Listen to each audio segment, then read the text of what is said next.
하나님께서 우리에게 주신 이성을 생각하는 것은 그야말로 하나님의 가장 큰 선물입니다. 하지만 인간이 전적으로 부패되었다는 이야기를 통해서 인간의 이성을 통해서 생각하는 것이 얼마나 인간을 차별적인 존재로 만들었는지를 분명히 알게 됩니다. 우리는 다른 어떤 피조물들보다 정말 차별화된 존재라는 것이죠.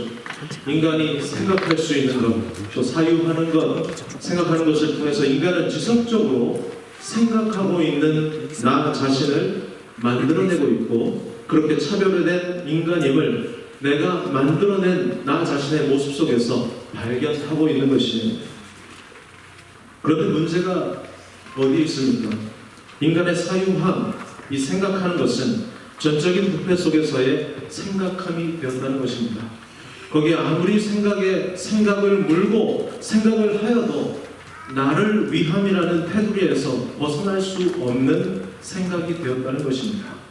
나를 위함이라는 생각에서 벗어날 수 없는 그 인간의 생각은 결국 스스로를 심각한 차별에 거하고 있음을 추구하고 있고, 그런 나다움을 통해서 차별을 추구하고 있는 인간의 상태를 오늘 본문이 11절과 12절 말씀에서 아주 잘 설명하고 있습니다.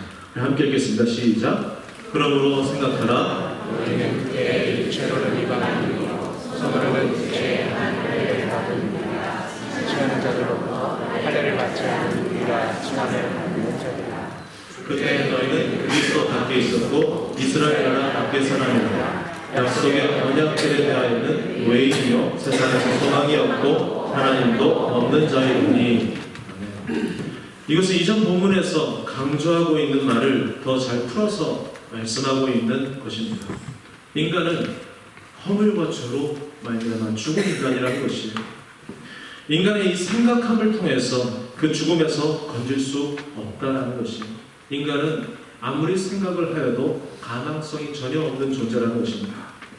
그리스도 바깥, 외인이었고 이스라엘 나라 밖의 사람, 즉 언약에 대해서, 하나님이 주신 약속에 대해서는 철저하게 외인이 되어버린, 약속 안이 아닌 바깥에 있는 사람이 되었다는 것이에요.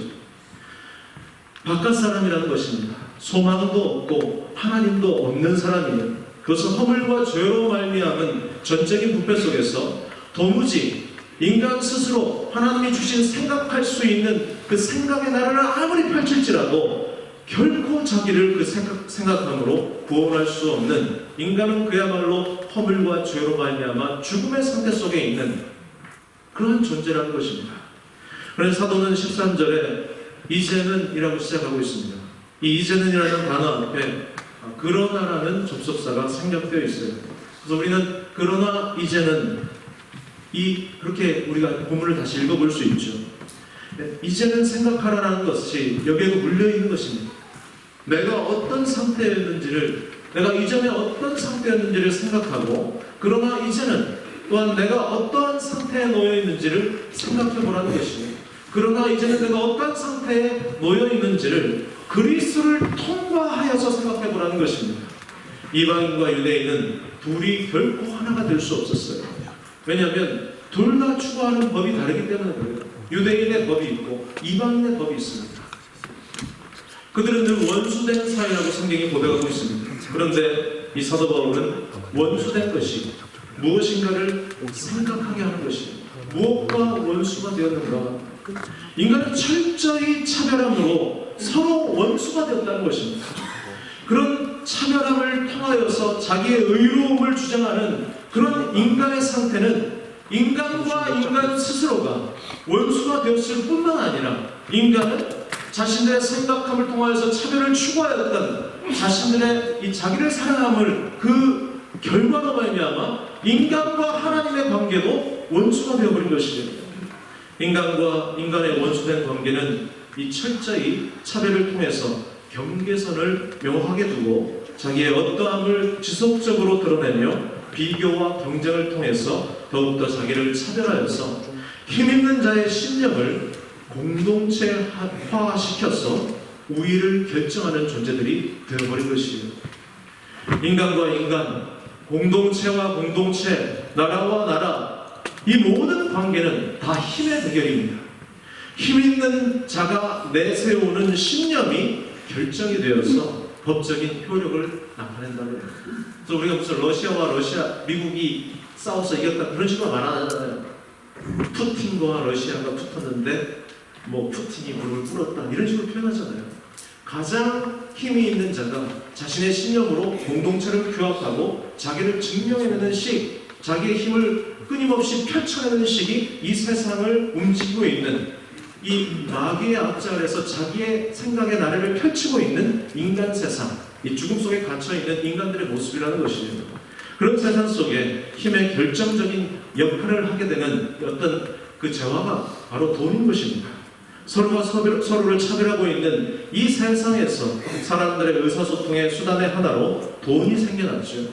그 돈이 가지고 있는 힘은 차별을 추구하여서 자기를 위하는 인간 사회 속에서 아주 결정적인 역할을 하게 되는데, 사랑의 방향, 사랑의 대상, 사랑의 목적, 그러한 것들, 인간과 창조주 하나님과의 관계 속에서 발생되고 있는 하나님의 이 품성과 속성, 거기에서 나타나는 것이 이 돈이 목적이 되고 우상이 되어서 인간은 철저히 돈을 사랑하는 것으로 궁극적인 자기 사랑을 드러내고 있는 것입니다.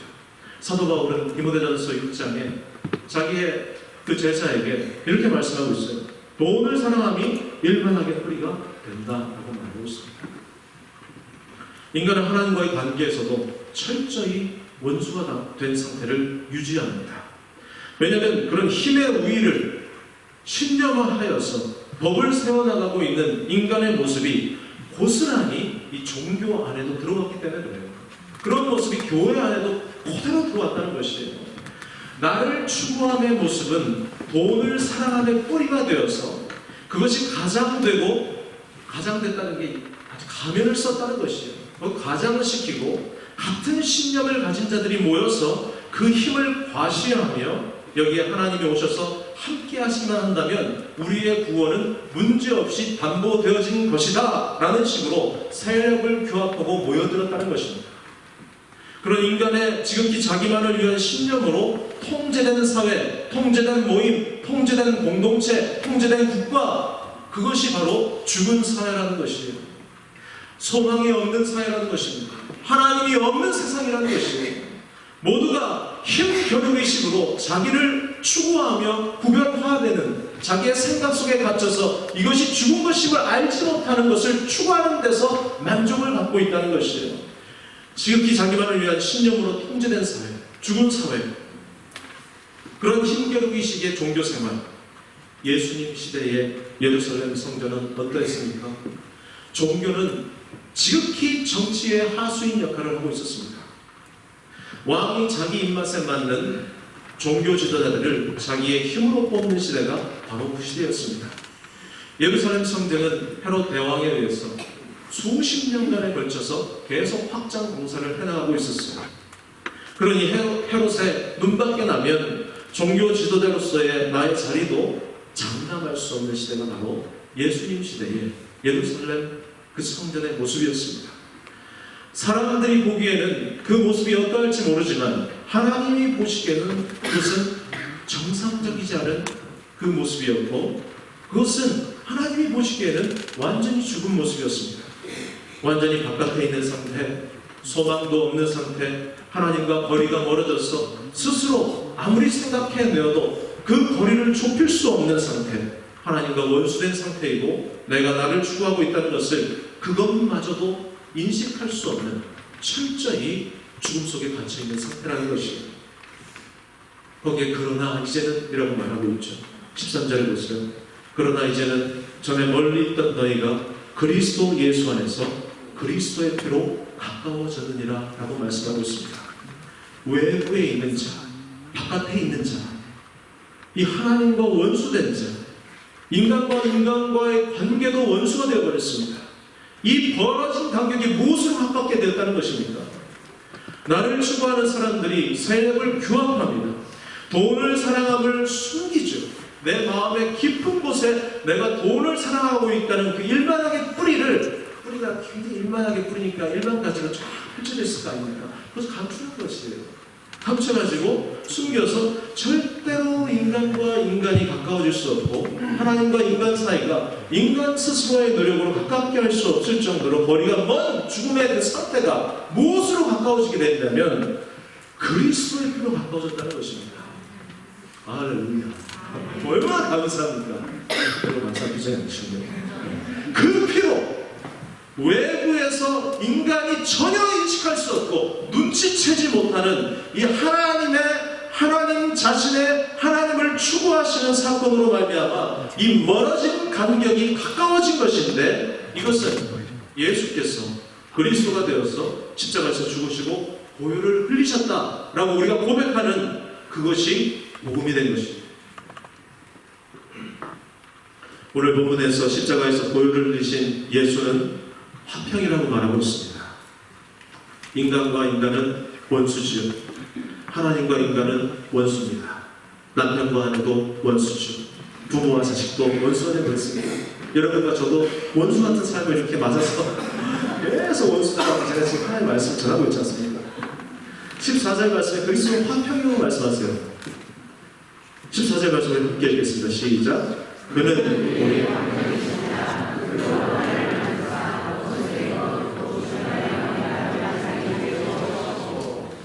우리 그래서 인간과 인간은 보혈의 피로 말미암은 화평, 하나님과 인간은 이 보혈의 피로 말미암은 화목이 이루어지는데 그것을 어디에서 알 수 있다는 것이에요.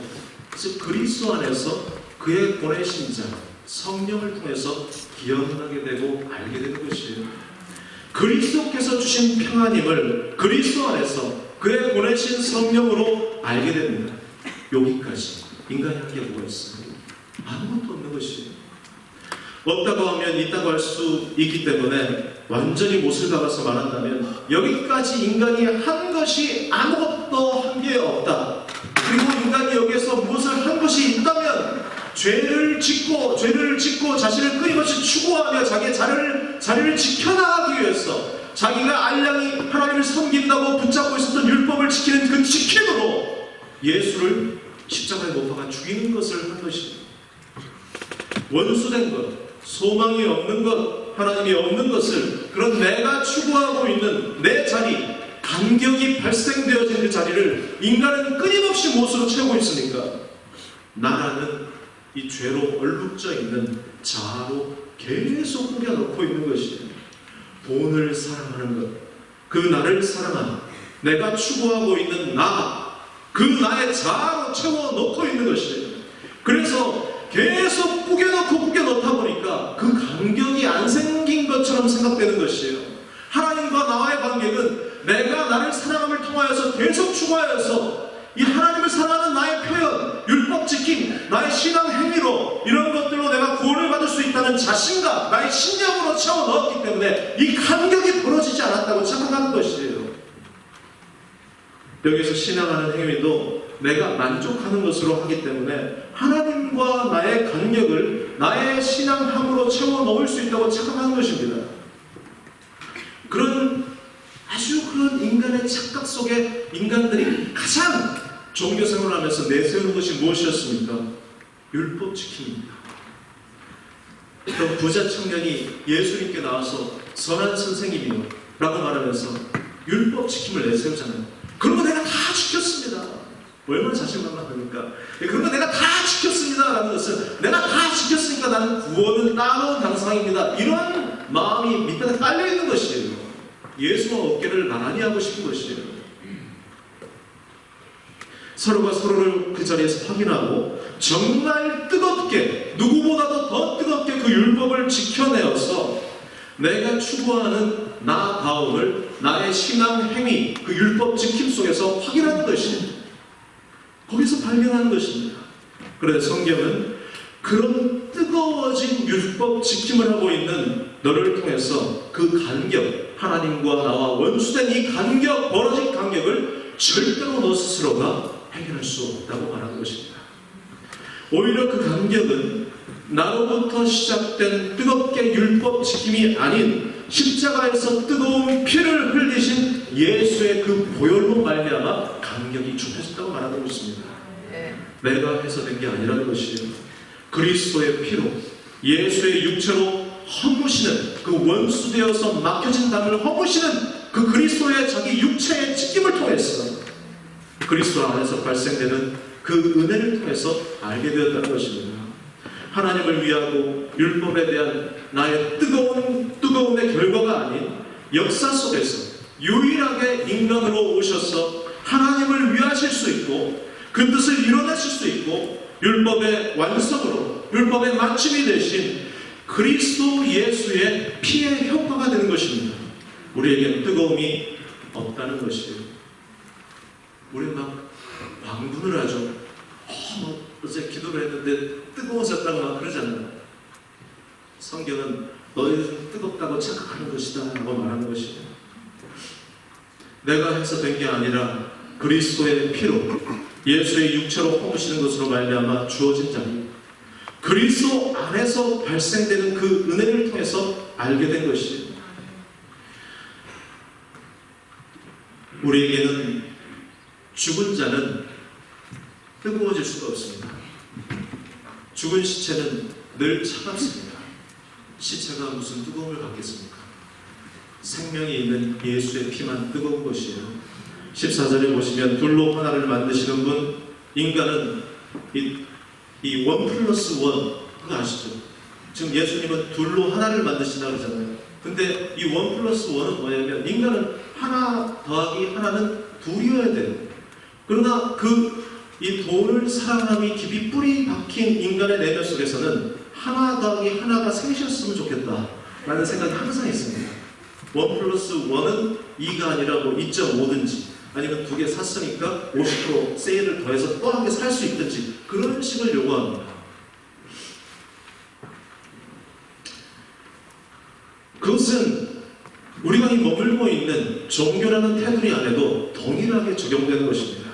내가 이 하나님을 위해서 내가 섬기고 있는 절대자를 위해서 무엇인가를 집어넣으면 하나를 집어넣으면 거기서 뻥튀기처럼 뻥 하고 터지기를 원하는 것이 바로 우리가 가지고 있는 철저히 돈을 사랑하는 마음속에 인간의 탐욕에 기인하여서 발생된 신앙의 행위가 바로 인간이 갖고 있는 모습입니다.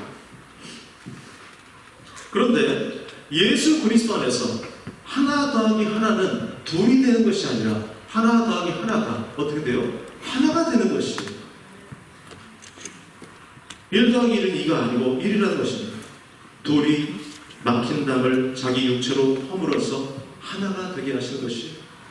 쉽게 설명하면 하나님의 원수 인간 A가 하나님의 원수 인간 B, 이 A, B가 둘이 있어요. 둘 다 원수입니다. 네? 근데 이 A와 B가 만나서 결혼을 했어요. 그러면 어떻게 됩니까? 아주 못된 원수가 되는 것입니다. 못된 원수 AB 커플이 된 것이에요. 그들이 어떻게 시도하냐면 원수됨을 더욱더 추구하여서 하나님과 벌어진 간격을 자기들이 추구하는 것으로 채워 넣으려고 합니다. 협력하는 것이죠. 협력하여서 이 원수됨의 간격을 이렇게 좁혀보자. 그럼 어떻게 되냐면 하나님이 보실 때는 하나님의 간격이 벌어진 간격이 더 벌어져가지고 더한 원수가 되어버린 것이에요. 1 더하기 1이 2가 될 수밖에 없는 구조, 그것이 바로 인간이 머물고 있는 이 땅의 구조인 것입니다. 그 이유가 바로 무엇의 문제입니까? 인간이 가지고 있는 죄의 문제라는 것이에요. 원수됨의 문제라는 것이에요. 그것을 성경은 막힌 담이라고 표현하고 있습니다. 원수된 것이라고 말하고 있습니다. 그 막힌 담을 주님이 자기 피로 허물었다고 말씀하십니다. 그 피로 A라는 인간의 A다움, B라는 인간의 B다움, 그 A와 B다움을 하나님이 보시기에도 완전히 새로운 피조물로 만드시는데 이런 A와 B다움을 어떤 다움으로 만드십니까? 예수님의 아름다움으로 바꿔버리시는 것이에요. 그것이 피의 효과요, 피의 능력인 것입니다. 그 피를 누가 주입해요? 주님이 주입하시는 것이에요. 피는 무엇입니까? 피는 생명입니다. A와 B 다음이 아무리 결합되어도 어떤 결합이에요? 원수됨의 결합이고 죽음의 결합이었어요. 그러나 거기에는 아무리 것들이 모여서 결합하고 결합해내어서 자기들의 아주 고상한 생각들을 다 모아서 힘을 모아서 규합하고 아무리 좋은 것으로 내세운다 해도 그것은 죽음의 조합이 될 수밖에 없는 것이에요. 거기는 생명을 기대할 수 없어요. 가능성이 없다는 것이에요. 그런데 그 죽음과 죽음의 결합 속에 그 죽음의 껍데기를 다 걷어내버리시고 주님이 피를 주입하여서 생명을 받게 하는 것이 바로 구원이고 그 소식이 구원의 소식, 복음인 것이에요. 하나님과 원수됨이, 멀어짐이 외부에서 피를 주입하여 받게 된 피의 위력, 그 생명의 위력으로 거저 받게 된 생명을 받게 된 사건이 가까워진 사건, 원수됨이 사라져버리고 하나님과 내가 갑자기 내가 기대하지 않은 상태에서 그 피의 능력으로 생명의 능력이 주입되어져서 하나님과 어느 날 갑자기 가까워진 사건, 그것이 복음이라는 것이에요. 그것이 구원인 것입니다. 이것이 15절에 바울은 새 사람을 지을 수 있는 예수님의 창조의 행위였다고 표현하고 있고 16절에는 1+1이 하나가 되는, 한 몸이 되는 이 원수가 된 것이 막힌 담을 소멸하는 육체로 다 허물어버리시는 십자가의 능력임을 설명하고 있는 것입니다. 여기까지도 인간이 한 게 아무것도 없는 것이에요. 오직 그 예수로만 일어난 생명의 사건임을 설명하고 있는 것입니다. 그 효과가 무엇입니까? 17절에 보면 평안이 등장합니다. 세상이 주는 것이 아닌 나를 추구함을 통해서 받게 된 것이 아닌 예수의 생명 주입을 통하여서 그 피의 효과가 평안으로 드러나고 있는 것입니다. 18절에 둘이 한 성령 안에서 아버지께 나아갈 수 있게 되었다고 말하고 있습니다. 예수님의 피를 힘입어서, 우리 예수님의 피를 힘입은 찬양도 있잖아요. 십자가의 보혈 항상 찬양하잖아요. 그 피를 힘입어서 멀어진 간격이 가까워졌다는 것이죠. 인간은 아무것도 할 수 없는 죽은 존재였는데, 그러나 생명을 거저받은 자가 되어서 그 피를 힘입어 하나님 아버지께 나아갈 담력을 얻고 하나님을 아바 아버지라 부를 수 있는 은혜를 얻은 자가 되었던 것입니다. 우리 19절에서 22절 말씀 함께 읽겠습니다. 그러므로 이제부터 너희는 외인도 아니요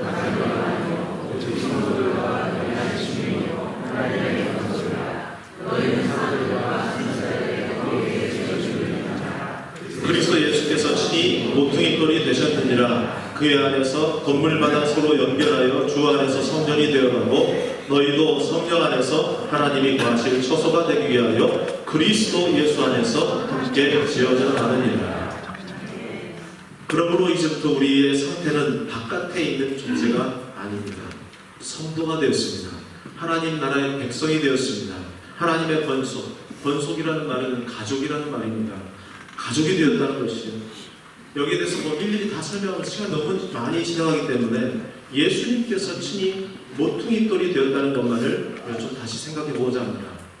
좀 길지만 베드로전서 2장 4절에서 10절 말씀 함께 읽겠습니다. 시작. 사람에게는 머리카락이 되었으나 보배로운 산돌이신 예수께 나아가 너희도 산돌을 같이 신령한 기쁨으로 세워지고 예수 그리스도로 말미암아 하나님이 기쁘게 받으실 신령한 제사장 드릴 거룩한 제사장이 될지니라. 성경에 기록되었으니 보라 내가 택한 보배로운 모퉁이돌을 시온에 두노니 그를 믿는 자는 부끄러움을 당하지 아니하리라 했으니 그러므로 믿는 너에게는 보배이나 믿지 아니하는 자에게는 건축자들이 버린 그 돌이 모퉁이돌이 되었고 또한 부딪히는 돌과 걸려 넘어지게 하는 바위가 되었다 하였느니라. 그들이 말씀을 순종하지 아니함으로 넘어지나니 이는 그들을 이렇게 정하신 것이라. 그러나 너희는 택하신 족속이요 왕 같은 제사장들이요 거룩한 나라요 그의 소유와 된 백성이니 이는 너희를 어두운 데서 불러내어 그의 기이한 빛에 들어가게 하시기에 아름다운 덕을 선포하게 하려 하십니다. 너희가 전에는 백성이 아니더니 이제는 하나님의 백성이요 전에는 긍휼을 얻지 못하였더니 이제는 긍휼을 얻은 자니라. 아멘. 이 모퉁이돌은 건축자들에게, 이 사람들에게 버림받은 돌이 되었습니다. 절대 사람들이 믿을 수 없는 돌, 환영할 수 없이 환영받지 못한 돌, 죽음 속에 갇힌 자들이 할 수 있는 이 모퉁이돌 대신 예수님으로 향한 이 죽은 자들의 최선의 예우는 십자가에서 산돌이신 예수를 죽이는 것으로 인간은 죽음 속에서 그들의 이 죽음 속에서 바라는 이 죽음의 목소리를 높였던 것입니다. 그런 인간들이 산돌이신 예수를 믿는 믿음을 가질 가능성은 전혀 없었다는 것이에요. 그럼 어떻게 믿게 되었고, 어떻게 그들이 순종하게 되어서 어떻게 산돌같이 신령한 집으로 세워지고 있는 것인가? 에베소서의 표현으로 보면 어떻게 하나님의 성전, 하나님의 처소로 지어져 가는 것인가? 그것은 예수로 말미암아 된다는 것이에요. 너희는 절대 그것을 이룰 수 없다는 것이에요. 교회는 그것을 산돌 대신 예수님을 주로 그리스도로 확인하고 고백할 때, 그때야 비로소 교회가 되는 것입니다. 생각이 비슷한 사람, 신념이 비슷한 사람들이 모여서 자기들의 생각을 확인하고 공동체를 이루어서 딱 이루게 됩니다. 자기의 열심을 고백하고 여기에 빠진 하나님만을 모시게 되면 우리는 교회가 된다는 것은 교회가 될 수 없다는 것이에요. 그렇게 모여 있었던 예루살렘 성전을 주님이 이 성전을 허물라, 그럼 내가 이제 다시 성전을 지킨다는 것이에요. 그것은 건물로 세워져서 자기의 신념을 같이 모인 자들의 규합된 공동체를 말함이 아니라 그리스도의 몸으로 말미암아 다시 세워질, 예수의 몸으로 세워질 참된 교회를 의미하는 것이라고 주님이 말씀하고 있지 않습니까? 베드로 사도가 분명히 밝히는 것처럼 너희는 택하신 족속이요 왕같은 제사장들이요 거룩한 나라요 그의 소유가 된 백성인데, 이는 왜냐하면 너희를 어두운 데서 불러내어서 그의 기이한 빛에 들어가게 하신 이의 아름다운 더. 이게 누구예요? 에베소서에서는 바울이 뭐라고 고백하고 있습니까? 그리스도 예수, 그 십자가의 피의 효과를 의미하는 것이에요. 생명의 위력을 말하고 있다는 것입니다. 십자가에서 피를 흘리시고 죽으신 이 죽음이 어둠 속에 있는 자들, 죽음 속에 있는 자들에게 생명이 되어서 그들이 그 예수의 이름을 부르고 아버지께 성령을 통해 나아가는 것이 바로 구원받은 자들이 부를 생명의 노래가 되어서 터져나오게 되는 것입니다. 모퉁이 돌의 효과는 여기서도 1+1이 2가 되지 않고 1이 되는 것입니다. 예수님께서 모퉁이 돌이 되셨어요. 그럼 나라는 벽돌이 예수님 위에, 예수님 옆에, 예수님 아래에 막 쌓여나갈 거 아니에요. 그럼 모퉁이 돌 예수와 나라는 벽돌이 붙게 되면 어떻게 됩니까? 예수와 나라는 자아가 벽돌과 벽돌이 딱 붙게 되면 예수의 피의 효과가, 이 생명의 효과가 1+1의 효과를 나타내어서 하나가 되게 되는 것입니다. 그러면 예수께서 모퉁이 돌이 되셨다면 우리도 어떤 돌이에요? 몰라요? 모퉁이 돌이 되는 거잖아요. 그죠? 네? 모퉁이 돌 플러스 그냥 나라는 자아에 이 어떤 그냥 나 같은 돌같이 생겼잖아요. 그래서 이런 자가 그냥 붙었어요. 그러면 나라는 자아는 삭제돼버리고 예수와 같은 몸으로 예수의 피로 말미암아 규합되는 것이에요. 그러니까 그리스도의 몸은 무엇을 고백하게 되는 것이에요? 그리스도를 고백하게 되는 것입니다. 이 몸 누구 몸이야? 라고 말하면 그리스도의 몸입니다. 내 몸 아닌데 이렇게 되는 것이에요. 내 몸이 아니에요. 그리스도의 몸으로 규합되는 것이에요. 우리에게 물어봅니다. 너 이름이 뭐야? 예수님의 몸입니다. 이렇게 되는 것이죠. 은혜로 말미암아 내 이름, 내 자아가 삭제되어 버리고 예수로 새겨진 예수의 피가 덮여진 모퉁이 돌이 되는 것이에요. 하나님과 멀어지고 원수된 나를 추구하는 그 죄의 흔적에 예수의 피가 어떻게 됩니까? 그 흔적마다 예수의 피가 솟구쳐 흐르는 것이, 그게 마커스입니다. 마커스 들어보셨죠? 마커스 찬양. 오직 예수뿐이 내는 찬양, 마커스 팀에서 부른 거거든요. 마커스 흔적이라는 것이에요. 내가 그 예수라는 모퉁이 돌에 내가 거기에 맞닿으려고 하는 노력들은 절대로 맞닿을 수 없고 오히려 간격이 더 넓어져요.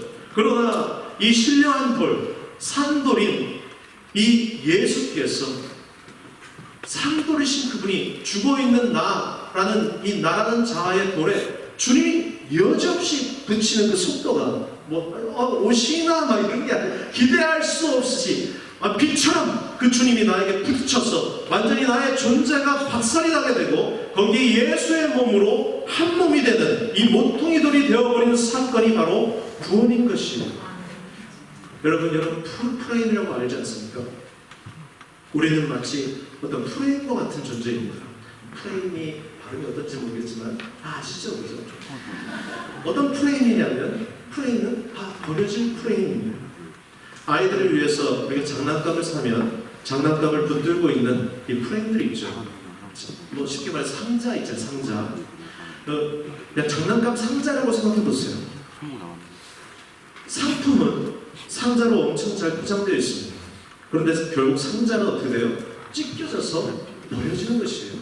뭐 상자를 막 모아두시는 저 같은 사람도 있지만 상자를 막 모아가지고 굉장히 존귀하게 그렇게 하지 않아요. 장난감 갖고 놀지 상자 갖고 놀지 않거든요.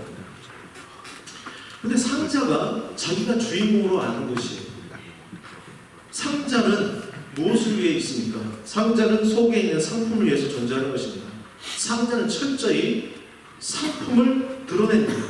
그 상품이 어떤가를 가장 효과적으로 드러내는 것입니다.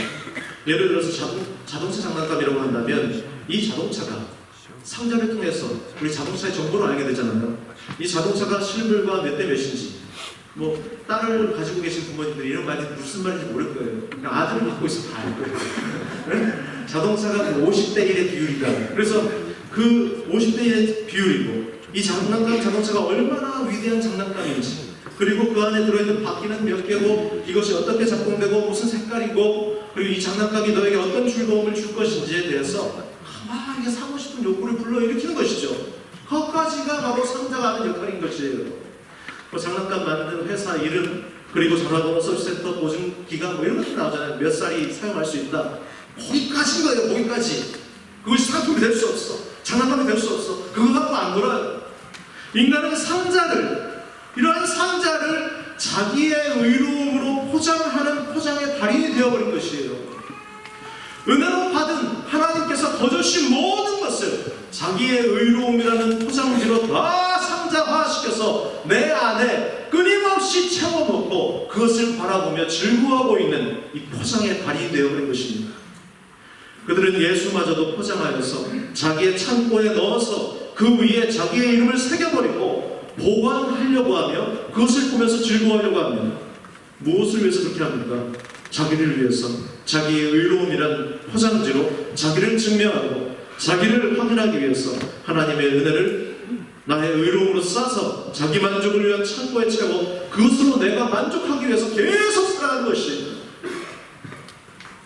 그렇게 성전을 주님이 거하실 그 성전된 우리 육체를 창고처럼 만들어 놓고 자기의 창품들을 하나님이 주신 은혜인 마냥 쌓아놓은 인간의 이 저주스러운 탐욕으로 가득 찬 그 성전이라 착각하는 죽음의 자리에 주님이 비집고 들어오시는 것이에요.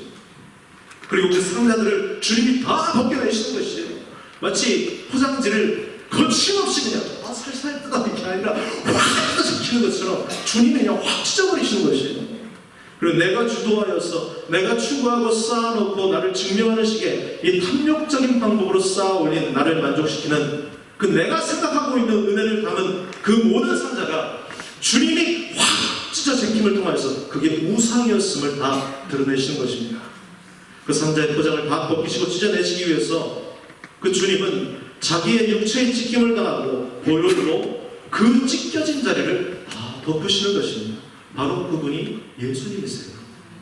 이 외부에서 내가 스스로 그 상자를 찢지 못하고 나는 이 막힌 담과 같은 그 상자를 막힌 담처럼 계속 쌓아 올려서 나를 확인하고 있는 내 몸이 그냥 그야말로 창고에서 나를 확인하는 자리에 주님은 그 상품들을 다 찢어서 내가 나의 어떠함으로 보관하려고 했던 은혜는 결코 은혜가 될 수 없고 외부에서 단 한 가지의 사건 그 사건으로 내가 기대했던 방법이 아닌 내가 추구한 방법이 아니었던 전혀 다른 외부에서 하나님이 주도적으로 하나님의 열심으로 이루신 사건 하나님이 외부에서 알곡을 보관하는 새로운 방식으로 하나님이 일하시는 사건, 그것은 바로 십자가 사건인 것입니다. 그것이 바로 모퉁이돌 사건인 것입니다. 십자가의 보혈이라는 것은 상품을 지속적으로 포장하여서 포장의 달인이 되어버린 인생들을 주님이 찾아오셔서 너가 가진 탐욕에 근거한 방법이 아닌 창세전에 영원 전에 예비된 하나님 나라의 방식으로 주님이 그 외부에서 주어진 새로운 방식이 되는 것입니다. 영원 전에 창세전에 부르심을 받기로 된 사람들을 찾는 유일한 방식인 이 십자가로 그 피로 덮어 그 탐욕에서 벗어날 수 없는 인간을 완전히 주님이 십자가의 보혈로 둘러버리는 사건이 있습니다. 우리는 그 십자가의 보혈로 주님에 의해서 포장되어지는 경험을 날마다 하게 되는 것입니다. 그것이 그리스도로 옷 입게 되었다라고 표현한 것입니다. 내가 가진 프레임이, 사도 바울은 내가 가지고 있었던 상자들, 내 속에 채워놨던 모든 상자들, 나의 유대주의에서 가장 바리새인다운 나의 나다움을 그는 뭐라고 고백했습니까? 배설물로 여겼다는 것이에요. 하나님 이 모든 것들이 그 은혜의 덮여짐을 통해서 배설물이 되어버리고 하나님 나라의 존재 방식인 그리스도 예수의 십자가의 보혈로 덮여진 이 새 언약 안에 놓여지는 새로운 하나님 나라의 존재 방식 안으로 부름을 받게 되었다고 고백하는 것입니다. 이것이 완료된 신자의 현실이며 이것이 미래가 되면 신자의 완료된 미래가 되기 때문에 시간 속에서 우리가 바라볼 땐 지워져 가는 것처럼 보여요. 하나님 눈에서는 이미 영혼 속에서 완료된 현재가 되어서 매일의 삶 속에서 우리는 하나님을 발견하고 내가 어떤 자인지를 알게 되는 이 사건의 연속으로 인생이라는 시간이 우리에게 은혜로 주어진 것이에요. 하나님과 나와의 관계이 내가 채울 수 없고 예수로 채워졌음을 확인하는 인생의 예수로 말미암은 고난 속에 그 은혜만을 고백하는 자로 여전히 우리는 날마다 부름을 받고 있는 것이에요. 부름을 받고 있다니까 하나님이 부름 그런 게 아니라 굉장히 다양한 방법으로 다양한 여러분의 인생의 모든 순간순간 하나님이 하나님의 방식으로 여러분을 불러내고 있다는 것입니다. 예수는 인간에 의해서 버려진 모퉁이돌이 되었습니다. 그 모퉁이돌을 하나님이 어느 누구도 기대하지 않은 방식으로 살리는 돌, 그 모퉁이돌이 되게 하신 것을 고백하도록 우리도 우리의 인생이 나의 한계에 부딪히도록 계속 밀려지는 것이에요. 누구에서 밀려집니까? 하나님에 의해서 밀려집니다. 왜 내 인생은 이 모양일까 하는 고난에 빠지게 되고 고난에 빠지게 되고 나의 한계에 내가 해결할 수 없는 한계 속에서 엎어져서 그 엎어진 자리로 계속 집요하게 막 이렇게 밀고 나가는 거예요. 우리 쪽에서 밀리는 것이고 하나님 쪽에서는 하나님 쪽으로 당기는 것이죠. 그런 상황 속에서 어떻게 돼요? 하나님이 어떻게 당기시냐면 하나님의 은혜의 줄로 우리를 당겨내실 때 그 은혜를 확인하는 자리에서 우리는 나의 어떠함을 발견하게 됩니다. 그때 나의 어떠함이 어떤 모습이냐면 사도 바울은 가면 갈수록 자신의 그 연약함, 죄인됨, 이 죄인 중에 괴수였음에 비명을 지르게 되는 것이에요. 그리고 하나님의 은혜가 너무 이게 처음에는 낚싯줄 같은 얇은 줄이었는지 알았더니 이게 아니라 이 십자가가 바다를 이루어서 도무지 나가 거기서 헤어날 수 없는 은혜로 덮여져 있는 이 나의 신재된 현실 앞에서 감사로 찬양을 올리는 자가 되는 것이에요. 이 두 가지 비명이 날마다 우리의 삶 속에 매 순간마다 지르게 되는 그 삶 속에서 주님을 다시 만나게 되는 것이에요.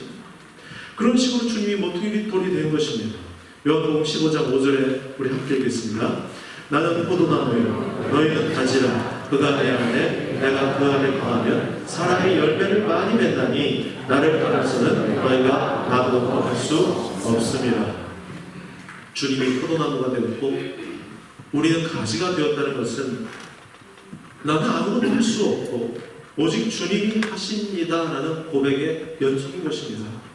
그것을 고백하는 자들의 모임, 그것이 바로 교회인 것입니다.